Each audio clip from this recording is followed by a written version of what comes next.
ሰላም ሰላም፣ ጤና ይስጥልን ውድ የጋት ሚዲያ ቤተሰቦች እንደያላችሁበት ሀገር የሰዓት አቆጣጠር እንደምን አላችሁ? እንደምን ቆያችሁ? ኢትዮጵያ ውስጥ ናችሁ ይህን ዝግጅት ለምትከታተሉ ውድ ቤተሰቦቼ እንደምን አመሻችሁ ማለት እፈልጋለሁ። እንግዲህ የተኛችሁና ጠዋት ደግሞ ይህን ፕሮግራም የምትከታተሉ ካላችሁ እንደምን አደራችሁ ላለሁኝ። ሚያዝያ 20 ለተማክሰኞ 2018 በኢትዮጵያ ዘመን አቆጣጠር አፕሪል 28 2026 በጎርጎሳውያን የዘመን ስሌት እንደ ቅደም ተከተል የጋት ዕለታዊ 3 አጭር መረጃዎች ወደ እናንተ ይደርሳሉ። ላይክ አድርጉ፣ ሸር አድርጉ፣ ሀሳብ አስተያየት አካፍሉ፣ የጋት ሚዲያ ሜምበር ሁኑ የሚል የዘወትር ማሳሰቢያን ወደ እናንተ እያደረሱ የመጀመሪያው እንግዲህ በአማራ ክልል የሚንቀሳቀስ ጽንፈኛው ቡድን አለ። ይህ ጽንፈኛ ቡድን የአማራ ሕዝብ ጥያቄዎችን ከፊት አንስቷል። ከፊት የሚታዩ የአማራ ጥያቄዎች ናቸው፣ ማጭበርበሪያዎች ናቸው። አክቹዋሊ አሁን ፌድ እያደረጉ ነው። ለምሳሌ አንዱ ጥያቄ የወሰን ማንነት ምንድን ነው? የህዝቦች ማንነትና የወሰን ጥያቄ ወልቃይት ጠገዴ፣ ሰቲት ሁመራ እና ደግሞ ራያ አልፎም ደራ ሸዋ የሚባሉ ጥያቄዎች ነበሩ። ጥያቄዎቹ ኢሬሌቫንት ናቸው አላልኩም፣ አልወጣኝም። ፍትሐዊ የኢኮኖሚ ጥያቄ ፍትሐዊ ካለው ከናሽናል ቼኩ በፍትሐዊነት እንጠቀም። ከዛም ያለፈ ደግሞ ከፍትሐዊነት ባለፈ የአማራ ክልል በመልማት ጸጋው ልክ ወይም የአማራ ህዝብ እንደ ክልልም ከወሰነው ክልሉ በመልማት ጸጋው ልክ ይልማ። ውሃ አለው፣ መሬት አለው፣ የሰው ኃይል አለው። ውስንም ብትሆን ትንሽ የካፒታል አለች። የህዝቡ የወርክ ኢቲክስ ዲሲፕሊኑ፣ ኢንተርፕረነራል ኔቸሩ፣ የሴቪንግ ካልቸሩ እነዚህን አስተባብረን የትምህርት እድል፣ የስራ እድል፣ ተዘዋውሮ የመስራት ህገ መንግስቱ ላይ ያሉ ውስንነቶች፣ መፈታት ያለባቸው ችግሮች እንደ አማራ ህዝብ ብቻም ሳይሆን ለሌላውም የሚያራምዱ አይደለም። ህወሓት ለምሳሌ በማዕከላዊ መንግስት ሆኜ ስልጣን ይዤ ኬክ እየቆረስኩኝ አድላለሁ ባለበት ዘመን ወይ ህገ መንግስቱ መልካም ሊሆን ይችላል አዳይ ስትሆን፣ ነገር ግን ስልጣን ስትዝ ብቻ አይደለም የቡድንም የብሔርም ጥቅም ሊከበር የሚችለው። ኢትዮጵያን የሚያሳድግ በብሔር ትርክት ላይ ተመስርቶ እርስ በርስ የሚያቃቅር ሳይሆን ልዩነቶች እንደተጠበቀው ሆነው ጸጋዎችም ናቸው፣ ደግሞ ብዝሃነቶች ናቸው። ነገር ግን አንድ ትልቅ የሆነ ግራንድ ናሬሽን ይኖረን የሚሉ ጥያቄዎች በየዘመኑ እየተንከባለሉ የመጡ መፈታት ያለባቸው ሲፈቱ እንደ አማራ ህዝብም በአስተዳደር ደረጃ ያሉ ጥያቄዎች በክልሉ የዲሞክራሲ የመልካም አስተዳደር ጉዳይ፣ የሰብአዊ መብት ጉዳዮች፣ ራስን በራስ የማስተዳደር እነዚህ በአስተዳደር ሊፈቱ የሚችሉ በአጭር ጊዜ ቅንነት የሚጠይቁ ጉዳዮች አሉ። በመዋቅር ደረጃ ደግሞ ከሌሎች እህት ወንድሞች ጋራ ከሌሎች ብሔሮች ጋራ ሰጥቶ በመቀበል መርህ ጠመንጃ መተኮስ ሳያስፈልግ መቆራቆስ ሳያስፈልግ ሊፈቱ የሚገቡ አሉ። ነገር ግን ጽንፈኛው ቡድን ጥያቄዎችን እንደ መፈክር ከፊት አንግቦ እንደ ጭንብል ከጀርባ ግን የሻዕቢያን ጥያቄ ኢትዮጵያ ወደ ቀይ ባህር እንዳደርስ ዩዝፉል ኢዲየት የሚላቸው ተለላቂዎችን በምስር ዱቄት የሚሰፈርላቸው ዱቄታሞችን ተለላቂዎችን ሰብስቦ ወደፊት ደግሞ በሚዲያ አግንኖ የህዝብ ጥያቄ የሚያንገበግባቸው አስመስሎ ወደፊት አመጣቸው። ሻዕቢያ ነው የፈጠራቸው። ተለላቂነታቸው ለሻዕቢያ ነው። ሻዕቢያና ህወሓት አንድ ሲሆኑ ደግሞ ለህወሓት አስረከባቸው። በጋራ አብረው እየሰሩ ነው። ዛሬ ላይ ራይት ነው። ዛሬ የምስራቅ አማራ ፋኖ እነ ምሬ ወዳጁ የሚመሩት ዋና ቤዛቸውን አላማጣ አድርገው ቆቦን ለመቆጣጠር ከአርሚ 24 ከህወሓት ጋር እየተዋጉ ነው። ጥያቄው ግን የራያ ማንነት ጥያቄ አለን ሲሉ የነበሩ ናቸው። አስረክበናል ብለው በአደባባይ አክሱም በነበረው መድረክ ተስማምተዋል። ኢቭን ህዝቡ በሪፈረንደም ተወያይቶ ለአስተዳደር ይሄ ይመቸኛል፣ ወደዚህ ልሁን፣ ለብቻዬም ልሁን ብሎ ሊያነሳ ይችላል። የህዝብን ጥያቄ መስዋዕትነት የተከፈለበትን መከራ የተከፈለበትን የህዝብን ጥያቄ አይመለከትን ብለው አላማጣ ቤዝ አድርገው ዛሬ አሁን ይሄንን ቀረጻ እያደረኩኝ ቆቦ እንቆጣጠራለን፣ ከዛ ወደ ዶሮ ግብር ድረስ እስከ ወልዲያ ድረስ እንቆጣጠራለን የሚለው አሁን ህወሓት ምክር ቤት መሰረት ያንን ይዤ ቆያለሁ የሚለው እየሰሩ ነው።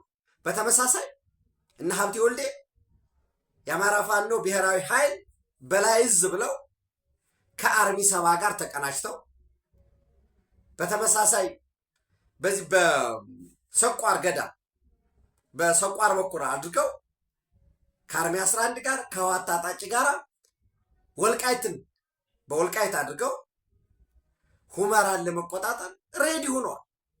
በእንዳባጉና በኩል ከሚመጣው ኃይል ጋር ተቀናጅተው እየተዋጉ ነው ያሉት። የአማራ ህዝብ ወኪሎች አይደሉም። እነዚህ ጥገኞች ጽንፈኞች ግን በመዋቅርም በፓርቲ መዋቅርም በመንግስት መዋቅርም ጥገኛ ባለሀብቱም ሃይማኖት ውስጥ የተደበቀው አውደልዳሜ ሁሉ አብሯቸው ተቀናጅቶ ይሰራል የአማራን አንገት ለማስደፋት። እና የዚህ ቡድን ገሚሶቹ የእውነት በትክክልም ጥያቄው የህዝብ ጥያቄ በዚህ አግባብ ነው የሚፈታ ብለው ተወናብደው መስሏቸው እንደ ስራ እድል ፈጠራ ወስደውት ወደ ትጥቅ ትግል ገብተዋል። በትጥቅ ትግል እንደምታውቁት መግደል አለ፣ መሞት አለ፣ መማረክ አለ፣ መማረክ አለ። አይ ትግሉ አላዋጣኝም ብሎ ሊለቅ ይችላል። መክዳት አለ። አይ አምኖበት ደግሞ ይሄ ነገር ውስጡን ፈተሽ ነው ገመገም ነው አያዋጣንም፣ ውጤት አይሰጠንም በሚል ደግሞ የሰላም ጥሪ ተቀብሎ መግባት አለ። እነዚህ በጦርነት ወቅት የሚጠበቁ ያሉ ናቸው። ነገር ግን በጽንፈኛው ቡድን በኩል የምታዩት አባላቶቹ የሰላም ጥሪ ተቀብለው ተደራድረው ሲገቡ አሰናብተናቸዋል፣ አናውቃቸውም፣ እንዲያውም ትግሉ እየጠራ ነው ይሏቸው።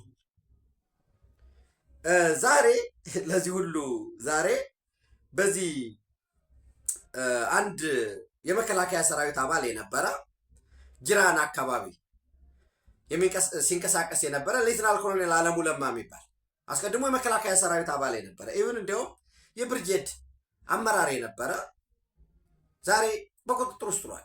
በአካባቢው የሚንቀሳቀሰው ጥምር ጦር አሰሳ ሲያደርግ በደረሰው ጥቆማ መሰረት ከነአጃቢዎቹ ይዞታል። ሰሜን ወሎ ዞን በዚህ ጅራን አካባቢ በተከናወነ የተቀናጀ ኦፕሬሽን በጽንፈኛ ቡድን በአመራርነት ሲንቀሳቀስ የነበረውን ሌተናል ኮሎኔል አለሙ ሞላ በቁጥጥር ውስጥ ውሏል። በዚህ በቁጥጥር ውስጥ ሲውል ሌሎች ደግሞ እጅ አንሰጥም ያሉት ተደምስሰዋል። በነገራችን ላይ ከወትሮ በተለይ እጅግ ጠንከር ያለ እርምጃ እየተወሰደ ነው ያለው። በዚህ ዝርዝሩን ወደፊት እነግራችኋለሁ። ይሄ ኮሎኔል አለሙ ሞላ ሲያዝ ግን የጽንፈኛው ቡድን ከፍተኛ አመራር የሆነው አበበ ፈንታው የሚባል ጦርነት ክፈቱ እንጂ እያለ ያለው ህወሓትን አሁን ጦርነት ማትከፍቱ ከሆነ በዚህ ወጣቱን ስበን ድጋፍ አድርጋችሁልን ጦርነት ካልከፈተ ሊበተንብን ነው፣ አንድ ልናደርገው አንችልም የሚለው አበበ ፈንታው አላማጣ ነው ያለው። አላማጣ ነው ያለው። ወደ እንትን ይሄዳል፣ መቀሌ ይሄዳል፣ አክሱም ነበረ፣ ሽሬ ይመላለሳል። አብረው እየሰሩ ነው። ራያ የሚባል ሽጦታል። መሸጥ ብቻም አይደለም ብዙ ነገር እያደረገ ነው ያለው። እና እሱ ምን ይላል ዛሬ ብልጽግና ያስኩት ብሎ ካሰራጨ የኮሎኔል አለሙ ሞላ መረጃ ጋር ተያይዞ መሬት ላይ ያለው ሀቅ ኮሎኔል አለሙ ሞላ በቀድሞ ምስራቅ አማራ ፋኖ የሚሆን በአሁኑ ምኒልክ ዕዝ ምንም አይነት ኃላፊነት የሌለውና ከ2016 ዓ.ም ክረምት ጀምሮ ትግሉ ላይም ያልነበረ ሲሆን ሀብሩ ወረዳ ጅራና ዙሪያ ልዩ ስሙ ጎራ አርባ የተባለ ቦታ ላይ ትዳር መስርቶ ወልዶ እየኖረ ነበረ ብለው ካዱት። ምን በጣም የሚገርም በቃ ትማረካለህ፣ ትገድላለህ፣ ትሞታለህ። ይሄ ጎሬላ ዋርፌር በሉት ኮንቬንሽናል ዋርፌር ላይ ያለ ነው። ግን ክህደት ከመጀመሪያ በነገራችን ላይ ብዙ ልዩነት እየተፈጠረ እርስ በርስ እየተመታቱ ያሉበት ሁኔታ ነው ያለው። ከዚህ በፊት ለምሳሌ ኢትዮ 251 ላይ እንግዳ ሆኖ ቀርቦ ኑ ሌላውንም ኑ መምጣት አለባችሁ በአድማ ብተና በፖሊስ በመከላከያ ያላችሁ እያለ በእያንዳንዱ ጉዳይ እንዲህ አይነት ኦፕሬሽን ላይ እየተባለ ትንተና እየተባለ ሲጠራ የነበረ ሰው አለን። አሁን እኛ በኮሎኔሎች ከዛ በላይ በጀነራሎች ነው የምንመራ ሲሉት የነበሩትን በቁጥጥር ውስጥ ሲውል ግን ክደት ፈጸሙ። እና እንግዲህ ምንድን ነው በጣም የሚገርም ነው። እሱን ካልኳችሁ በኋላ ወደ ትግራይ ክልል ወደ መቀሌ ስንመለስ እንደምታስታውሱት የካቲት 30 2018 አባዲ ገብረስላሴ የትግራይ ቴሌቪዥን እንግዲህ በትግራይ ቴሌቪዥን በትግራይ መገናኛ ብዙሃን ውስጥ ኤጀንሲ መርሃቤ ሀፋሽ ትግራይ ወይም የትግራይ መገናኛ ብዙሃን ውስጥ ካሉት አንዱ ትግራይ ቴሌቪዥን ነው። የዛ ትግራይ ቴሌቪዥን ስራ አስኪያጅ ሆኖ ተሹሞ ነበር አባዲ ገብረስላሴ።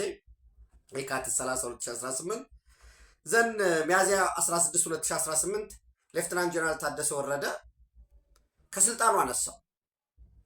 ያው ማለት የተነሳበት ምንም በዋናነት አንደኛ አስተማማኝ መረጃ ያገኘሁትን ነው የምነግራቸው። አንደኛ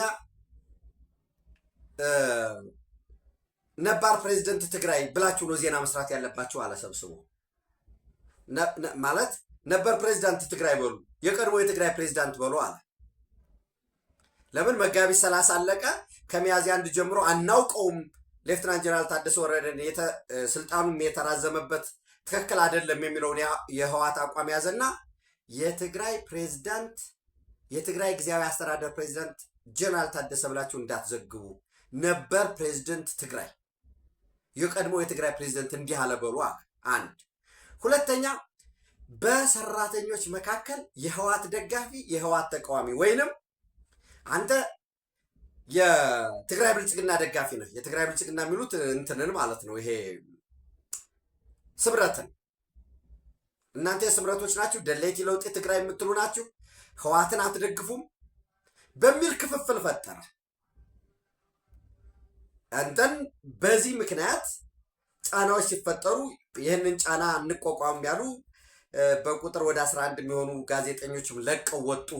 በተፈጠረው ጫና አዳዲስ እናዋቅራለን፣ የህወሓት ሰዎች ብቻ ነው የሚሆኑት፣ ከህወሓት አስተሳሰብ ውጭ ያለ በፍጹም እዚህ ቤት ቦታ ያለው የሚለውን ተከትሎ ሚያዝያ 16 2018 ከስልጣን ከተነሳ በኋላ በቦታው አፈወርቂ ገብረ ህይወት የሚባል ሰው ሾመ፣ ጋዜጠኛ። እንግዲህ ደብዳቤው ላይ ምንድን ነው የሚለው? ሌፍትናንት ጀነራል ታደሰ ወረደ ደብዳቤውን ላንብብላችሁ። ሹመት ደብዳቤውን ጊዜያዊ ምድብ ስራ መፍላጥ ይመልከት ይላል። ጊዜያዊ ስራ ምደባን ይመለከታል በሚል ከላይ ለመግለጽ እንደተሞከረው ንምግላጽ ክምዝ ተሞከረ ንሱም ከዕለት ከምንድን ነው ከ16/8/2018 ጀምሮ በዚህ አስቀድሜ ባልኳችሁ ምንድን ነው በትግራይ ብዙሃን መገናኛ ድርጅት መደብ ሀፋሽ ትግራይ ኤጀንሲ መርሃቤ ሀፋሽ ትግራይ በጊዜያዊነት ነቲ ትካል መተባበሪ በጊዜያዊነት የተቋሙ አስተባባሪ ሆነው በመሆን ክትሰርሁ በዚህ መሰረት ኃላፊነትን እንድትወጣ የሚል ሹመት ሰጠው ድሮ ለጋዜጠኛ አፈወርቅ ገብረ ህይወት። ነገር ግን ዛሬ አሁን ይህንን ቀረጻም እያደረግኩኝ አባዲ ገብረ ስላሴ ለጋዜጠኛ አፈወርቅ ገብረ ህይወት አርፈህ ቁጭ በል፣ ምንም አይነት ሹመት አልተሰጠህም፣ እንኳንስ ጀነራል ታደሰ ሹመት ሊሰጥህ ከዚህ ከተቋሙ አባርርሃለሁ። አንድ ሁለተኛ እኔን የሾመኝ ህወሓት ነው። ህወሓት ከሾመኝ በኋላ ጊዜያዊ አስተዳደሩ መጋቢት 30 ስልጣኑ ያበቃ፣ አሁን የፕሪቶሪያ ስምምነት ፈርሶ እራሱ የዚህ ግምት ጊዜያዊ ምህዳር ትግራይ የሚባለው የትግራይ ኢንትሪም አድሚኒስትሬሽን ይሄ በፈረሰ ሁኔታ የጀነራል ታደሰ ወረደ ደብዳቤ አይገዛኝም፣ ህገወጥ ነው፣ አርፈህ ቁጭ ብለህ አንተ ስራህን ማሰራ ከሆነ አባርርሃለሁ በሚል ሊለቅለት አልቻለም። አሁንም ቁጭ ብሎ ኢዲት እያደረገ ነው። ውጥረቱ በዚህ የቀጠለበት ሁኔታ ነው ያለው። በነገራችን ላይ እንዳልኳችሁ እንግዲህ አምባሳደር አዲስ አለም ባሌማም ከዛ ከ120 ፕላስ ኮንሶች ጋር በውጭ ካሉ የአድቮኬሲና ዲፕሎማሲ ከሚሰሩት ጋር አንዱ የተናገረው ምንድን ነው የሚለው ጀነራል ታደሰ ወረደ የሰዎች ምንም አይነት ደብዳቤ እንዳይጽፍ ቀጭን ትእዛዝ ሰጠነዋል።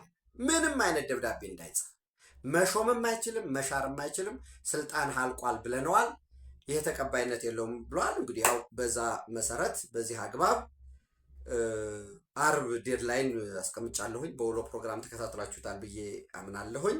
አስተማማኝ የሆነ መረጃ ነው። እስከ አርብ 23 ድረስ የምክር ቤት አባላት እንዲመጡ በዛም ከምክር ቤት አባላትም የውድብ አክሱማይ ዋዕላ ወይም የአክሱማይት ኮንግረስ ፓርቲ በአቶ አቶ አብርሃ ገብረወልድ የሚመራው ባይቶና ኪዳነ አመነ የአሲምባ ዲሞክራሲያዊ ፓርቲ እንደዚህ የሚሳተፉ አባላትን 15 15 45 አባላትን እንዲልኩ፣ ሌሎች ደግሞ አንድ ከሴቶች ከታጋዮች ማህበር ከሲቪክ ኮሚኒቲ ቤዝድ ኦርጋናይዜሽን እና የተለያዩ የሲቪል ማህበራትም ከነዚያ የተካተተበት በጥቅሉ 190 አባላት ያሉት አርብ ስብሰባ እንደሚኖርና ልክ ስብሰባው ላይም አስቸኳይ ጊዜ አዋጅ እንደሚያውጅ፣ በዚህ አስቸኳይ ጊዜ አዋጅ መሰረት ሙሉ ለሙሉ ስልጣን ለፕሬዝዳንቱ ይሰጣል፣ ይቀጥላል ማለት ነው። ከዛ በፊት በዛሬው ዕለት የአርሚ 22 ከፍተኛ አመራሮች 10 ሰዓት አካባቢ ስብሰባ ነበራቸው። ጀነራል ታደሰ ወረደን ይሄዳሉ ነበር ያልኳቸው የደረሰ መረጃ። ነገር ግን ስብሰባ አድርገው ነገ ጠዋትም ሊነግሩ ይችላል። ድሮ ጀነራል ታደሰ ወረደ ከስልጣን ወርዷል ብለን ማየት እንችላለን።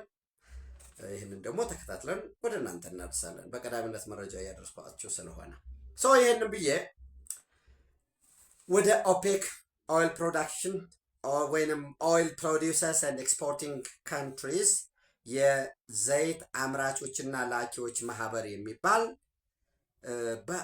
በ1960 ነው የተመሰረተው እንደ ኤሮፓያን አቆጣጠር መስከረም 1960 በኢራቅ ዋና ከተማ ባግዳድ የተመሰረተ፣ በኋላ ላይ መቀመጫውን ኦስትሪያ ቬና እንዲሆን የወሰነ፣ ዋነኛ ተልእኮውም የነዳጅ ምርት እንዲያድግ መስራት፣ ፍትሃዊ የነዳጅ ገበያ እንዲኖር ማድረግ፣ በነዳጅ አምራችና ላኪ ሀገራት መካከል ትብብር መፍጠር፣ የነዳጅ ላኪና አምራች ሀገራት ከምርታቸው ፍትሃዊ የሆነ ተጠቃሚ እንዲኖር ማድረግ፣ እርስ በርስ የፖለቲካል ኢኮኖሚ ትብብራቸውን ማሳደግ፣ በገበያው ላይ የነዳጅ ገበያ ላይ እጥረት ተፈጥሮ የነዳጅ ዋጋ በጣም ኃይለኛው እንዳይጨምር ወይንም ከፍተኛ ነዳጅ ተመርቶ ደግሞ ገበያው እንዳያሽቆለቁል ልክ እንደ ካርቴል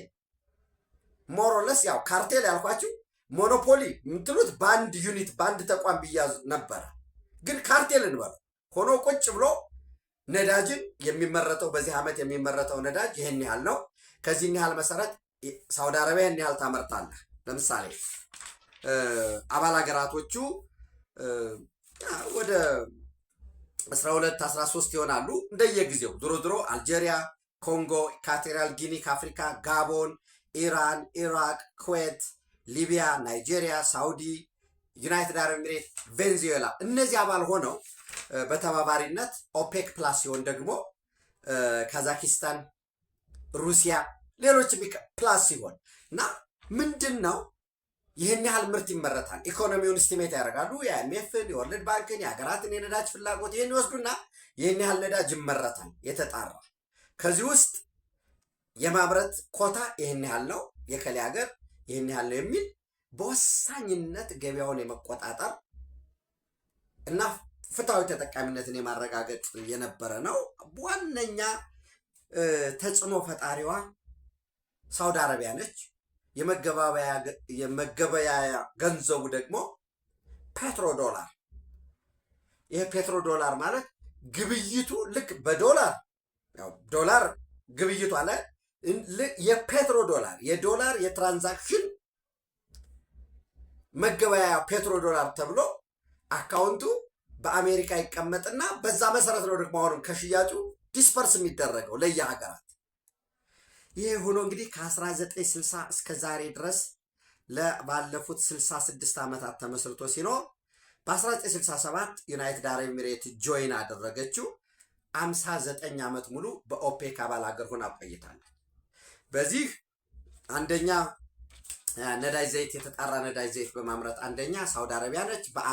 በቀን ከ9.5 እስከ 9.9 ሚሊዮን በርሚል በቀን ታመርታለች አንደኛ። ሁለተኛ ኢራቅ ነች ከ4.3 ሚሊዮን እስከ 4.4 ሚሊዮን በርሚል ሚሊዮን ባረልስ ፐር ዴይ ታመርታለች። ሶስተኛ ዩናይትድ አረብ ኤሚሬት ነች ከ3.4 እስከ 3.8 ሚሊዮን ባሬል። አቅሟ ግን ዩናይትድ አረብ ኤሚሬት ይህ ኮታው ቢነሳላት እስከ 5.5 እስከ 6 ሚሊዮን ባሬል በርሚል ፐር ዴይ ማምረት ትችላለች። ከዛ በላይ ማሳደግ ትችላለች።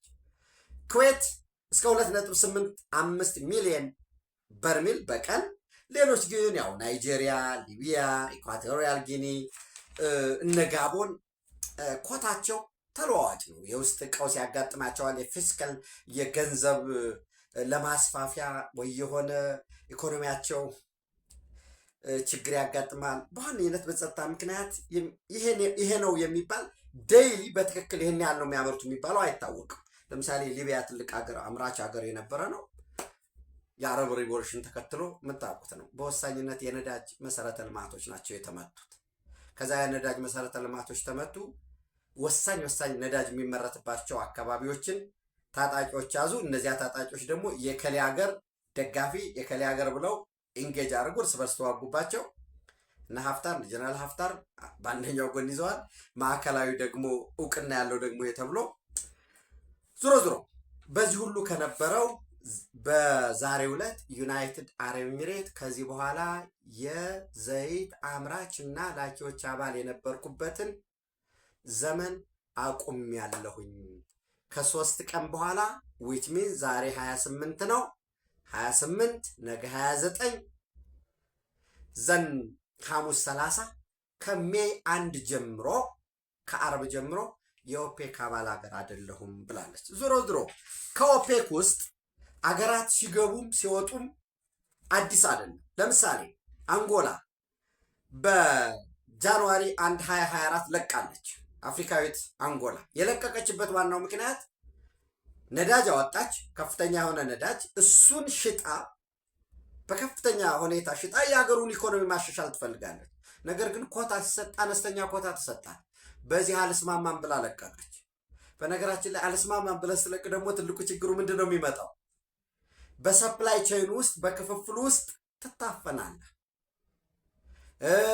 ኢንቨስት የሚያደርግልህም ካምፓኒ እዛ ሄደህ አንጎላ ላይ ኢንቨስት የምታረግ ከሆነ ሌላው ሀገር ላይ ያለ ኢንቨስትመንት ውጣ ትባላለህ። ያሽመደምደዋል ሰፕላይ ቼይኑን እነሱ ስለያዙት። ዞሮ አንጎላ በ1 ጃንዋሪ 2024 በዚህ በምርት ክፍፍል በዴይሊም በአኑዋሊም ባለመስማማቷ ለቃለች። ኢኳዶርም በተመሳሳይ በ2020 ከ6 ዓመት በፊት ለቀቀች። አንደኛው ስትለቅ የምርት ክፍፍሉ ላይ ኮታ ላይ አልስማማለች። ሁለተኛው ደግሞ ኢኳዶሪያን የፋይናንሻል ክራይሲስ ገጠማትና የኦፔክ አባል ሀገራት ድጋፍ ያርጉልኝ ለማስፋፊያ ለማጣሪያ ለጉድጓድ ቁፋሮ ስትል ድጋፍ አልተደረገላትም። ያው ኢኳዶር ደግሞ የውስጥ ፖለቲካቸውን በዛ ምክንያት በ2020 ለቀቀች።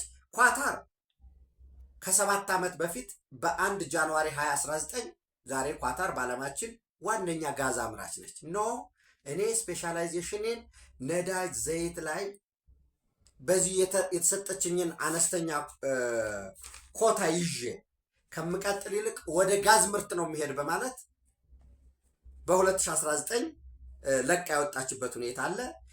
ኢንዶኔዥያ በ2016 አባልነቷን ሰስፔንድ አድርጋለች።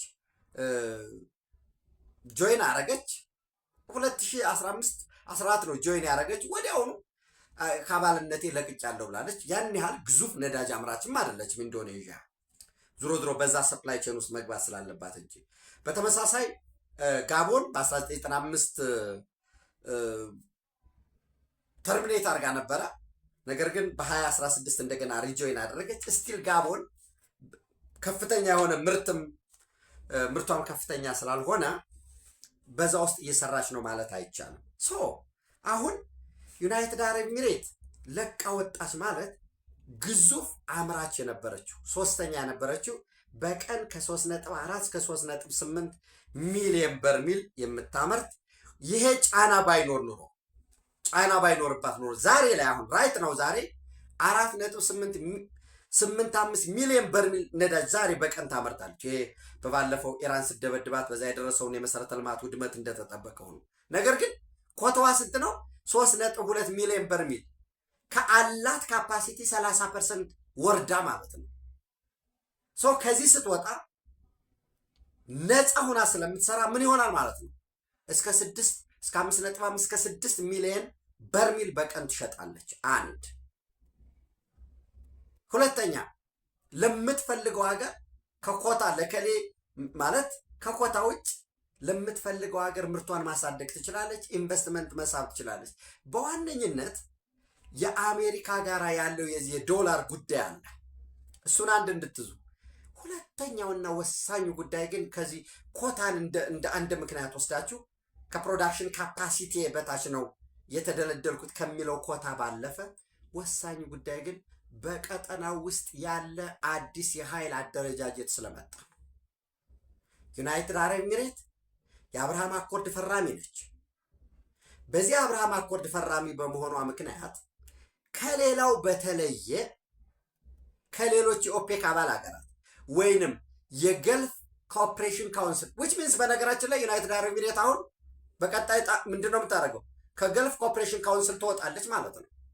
በተለየ ሁኔታ የሚሳኤልም የባለስቲክም በሉት የክሩዝ ሚሳኤል በተመሳሳይ የድሮን ጥቃትም ከማንም በተለየ የተደበደበችው ዩናይትድ አረብ ኤሚሬት ነች። ይህን ስትደበደብ ኦፔክ ምንም አላለም፣ ትክክል አይደለም ብሎ አላወገዘም። አንድ ሁለተኛ ኢራን አባል ሆና ነው የቀጠለችው። ማለት አንድ አባል ሀገር ሆኖ እንደ ኦፔክም እንደ ገልፍ ኮኦፕሬሽን ካውንስልም ስትደበደብ የራስ አባል ሀገር በተለየ ሁኔታ የክሩዝ ሚሳኤል፣ የባላስቲክ ሚሳኤል፣ የድሮን ሁሉ ሲደበደብ የጠየቀ የለም። አንዱ ይሄ ነው። ሁለተኛ በቀጠናው በዩናይትድ አረብ ኤሚሬት እና በሳውዲ መካከል ያለው ቀዝቀዝ ብሎ የነበረው እንደገና ሽኩቻው በኃይል እያደገ የመጣበት ሁኔታ ነው። ከዚህ በፊት ታስታውሳላችሁ ሳውዲ አረቢያ እና ዩናይትድ አረብ ኤሚሬት ሶማሊያ ላይ ተጋጭተዋል። እዚህ ዩናይትድ አረብ ኤሚሬት ለሶማሌላንድ ሰፖርት ታደርጋለች። ሶማሌላንድ ጋር ደግሞ እስራኤል አለ። የመን ላይ ሳውዘር ትራንዚሽን ካውንስሉ ዩናይትድ አረብ ኤሚሬት ትደግፈዋለች። ፕሬዚደንሻል ሊደርሽፕ ካውንስል የሚባለውን ደግሞ በተመሳሳይ ሳውዲ አረቢያ ትደግፋለች። የሳውዘርን ትራንዛክሽን ካውንስል እስራኤል ትደግፋለች። መቀመጫውን ኤደን የሆነው ኢብን ሀገር እንዲሆን ሁሉ ግፊቶች አሉት። ደቡብ የመን ዋና መቀመጫውን ኤደን ያደረገ በ1991 ነው የተዋሃዱ ሰሜን የመን እና ደቡብ የመን። ሰሜን የመኑ ሰናን ዋና ከተማው አድርጎ ደቡብ የመኑ ደግሞ ኤደን ዋና ከተማው አድርጎ በተለያየ ሀገር የነበሩ ደቡብ የመኑ ሞሮለስ ለዲሞክራሲ ልክ እንደ ሶማሌላንድ በእንግሊዝ ቅኝ ግዛት ውስጥ የነበረ፣ ሰሜን የመኑ ግን ሰናን ዋና መቀመጫ ያደረገውን በቱርክ ቅኝ ግዛት ውስጥ የነበረ ነው። አሁንም ሰሜን የመኖች ከአውቴዎች ከቱርክ ጋር ይቀራረባሉ፣ ከጋዛ ጋር ቅርርብ አላቸው፣ ከእስራኤል ጋር ቀረርባሉ እና ሌላውን እንቶ እዚህ ላይ ግጭት አለች። ሱዳን ላይ ሱዳንን በተመለከተ አርኤስኤፍ ኤንድ ሳፍ አለ። እዚህ ላይ ጉዳዮች አሉ። ኢትዮጵያን በተመለከተ ዩናይትድ አረብ ኤሚሬት እና ሳውዲ አረቢያ እይታቸው የተለያየ። ዩናይትድ አረብ ኤሚሬት የኢትዮጵያን ጥያቄዎች የቀይ ባህር ጥያቄን ሙሉ ለሙሉ አክሴፕት ያደርጋል። በተመሳሳይ እስራኤል ሁለንተናዊ ድጋፍ እናደርጋለን የሚል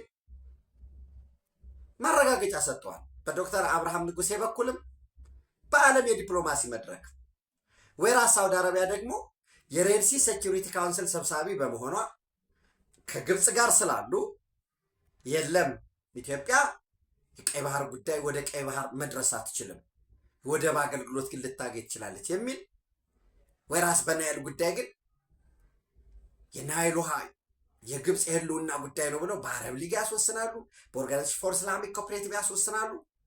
በዚህ ምክንያት እየሰፋ ሄዶ በቀጣይ በነገራችን ላይ የኔን ግምት ነው የምነግራችሁ ኢብን የኦፔክ ፕላስ አባል ሀገር የሆነችው ካዛኪስታንም ኦፔክን ለቃ ትወጣለች። ለዚህ ማሳያ የሚሆነው በትናንትናው ዕለት የእስራኤል ፕሬዚደንት አይሳክ ሄርዞግ ወደ ካዛኪስታን ሄደዋል። ኢብን ውሎ ፕሮግራሜ ላይ ምን ብያቸዋለሁ? በቱርክ አየር ክልል ውስጥ ላለመግባት 8 ሰዓት ተጨማሪ በረራ አድርጎ ነው ኢሳቅ ሄርዞግ የሄደው።